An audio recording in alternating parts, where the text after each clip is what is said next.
আসলে এই কমিটি ওই কমিটি দুই কমিটি সব কমিটি আমার কমিটি আমি পলি আমি সবার ঠিক আছে আমি সবার কাজ করেছি সো যখন ইলেকশন ছিল তখন দুইটি পক্ষ ছিল বিপক্ষ ছিল এখন যেহেতু দুই পক্ষ থেকে আমরা সবাই ইলেক্টেড হয়ে এখানে এসেছি এখন আমাদের একটি কমিটি সেটা হচ্ছে মিশা ডিপজল কমিটি তো শিল্পী সমিতির সামনের 2 বছরে আপনারা শিল্পীদের জন্য যেহেতু একটি মোবাইলটা থেকে একটি প্রস্তুতি ছিল কিন্তু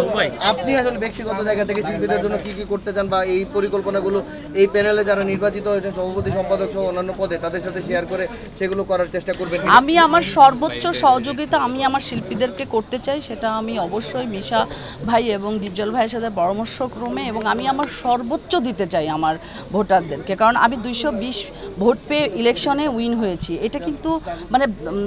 আমার ভোটারদের হচ্ছে যে ভালোবাসা আজকে এই ভালোবাসা আজকে এখানে আমি দাঁড়িয়ে আছি কেন আমি আজকে শপথ গ্রহণ করতে এসেছি এই কারণে যে এই 220 জন মানুষ আমাকে ভোট করে উইন করেছে আজকে যদি আমি শপথ গ্রহণ না করি তাদের মনে কষ্ট দেওয়া হবে তাদের তো কোনো দোষ ছিল না আমি নয় আরেকটি প্যানেল থেকে এসেছি তাদের ভালোবাসার জন্য আমি আজকে এসেছি এবং আমি সব সময় যেটা চেষ্টা করব আমি এর আগেও বলেছি এখনো বলছি আমি ভোটারদের কাছাকাছি থাকার চেষ্টা করব এই যে বিজয়টি দেখছেন আসলে অবশ্যই শিল্পীরা চিন্তা ভাবনা করে তাদের নেতৃত্ব নির্বাচন করেছেন আগামী 2 বছরের জন্য এই শিল্পীদের যারা নির্বাচন করেছেন নির্বাচিতদেরকে আপনারা আসলে যদি বলি যে কিভাবে মূল্যায়নটা করবেন ভোটারদের মূল্যায়ন ভোটাররা কিন্তু অনেক চিন্তা ভাবনা করে ভোটটা দিয়েছেন একটু সাইড দেন স্যার একটু সাইড দেন না আমরা অবশ্যই চেষ্টা করব যে ভোটারদের একদম যে সুবিধা অসুবিধাগুলি জানার একদম চেষ্টা করব এবং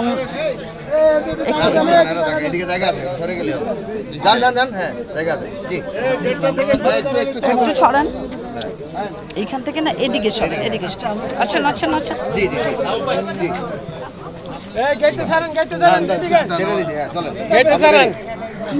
আমি যেটা করব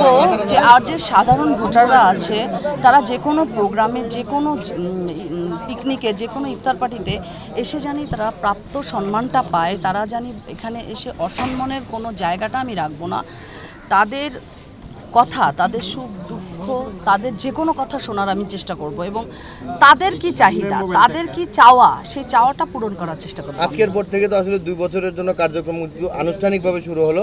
এই শুরু হওয়ার পর আমরা আসলে ধরেন যারা মূলত শিল্পী তাদের মূল জায়গা থাকে হচ্ছে চলচ্চিত্র এবং সিনেমার সাথে কাজ করা সেই জায়গা থেকে সাধারণ শিল্পীর পাশাপাশি আপনার নিজেরও চলচ্চিত্রের সংখ্যাগুলো বাড়বে কিনা বা কাজগুলো নিয়ে আরও সচেষ্ট হবেন কিনা দেখুন এখন খুব রিসেন্টলি মাত্র 4-5 দিন হলো যে ইলেকশনটি শেষ হয়েছে এখন আস্তে আস্তে কিন্তু পরিবেশটাও কাজের জায়গায় আমাদের ফেরত আসতে হবে ইলেকশন নিয়ে পড়ে থাকলে আমাদের হবে না সো ডিপজল ভাই ইতিমধ্যে ঘোষণা দিয়েছে সে প্রত্যেক মাসে একটি করে মুভি করবে সেই সাথে আমি মনে করি যে বাংলাদেশে অসংখ্য কোম্পানি আছে অসংখ্য লিমিটেড কোম্পানি আছে তারা যদি এই চলচ্চিত্রে মেকিংয়ে এগিয়ে আসে তো চলচ্চিত্র উন্নতি হতে বেশি সময় লাগবে না আমি মনে করি এই যে ইলেকশন এত শিল্পীর সমাগম এখানে একটা নতুন নতুন ছবির একটা মুভি মেক হওয়ার চান্সেস আছে আমার লাস্ট কোশ্চেন আপনার কাছে চলচ্চিত্র আপনাদের যে প্যানেলটা ছিল চিত্রনায়িকা নিপুণ এবং মাহমুদ কুলি সমন্বয়ে সেই প্যানেল থেকে তো আসলে নিপুণ আক্তার জয় হতে আসতে পারেনি জয় হয়ে সেই জায়গা থেকে নিপুণ বা যারা বিজিত হেরে গিয়েছেন তাদের জন্য কোনো বার্তা থাকবে কিনা আসলে আমি খুবই দুঃখিত আমি 2 দিন আসলে কথা বলতে পারিনি আমি খুব কেঁদেছি কান্না করেছি আমি এবং আমি বিছানা থেকে উঠতে পারিনি কারণ আমি বারবারই আপনাদের বলে আসছিলাম যে 100% শিওর যে আমাদের প্যানেলটি জয়যুক্ত হবে যা হোক জয় পরাজয় সব কিছুই মেনে নিয়ে আমাদের চলতে হবে তো যারা এই ইলেকশনে হেরে গেছে তাদের প্যানেলেরই আমি একজন তো তাদের প্রতি তাদের যে কোনো কাজে ভালো কাজের আমি তাদের সাথে থাকবো এবং তাদের যে কোনো কথা যে কোনো উপদেশ আমি আসলে মাথা নিচু করে সেটা পালন করব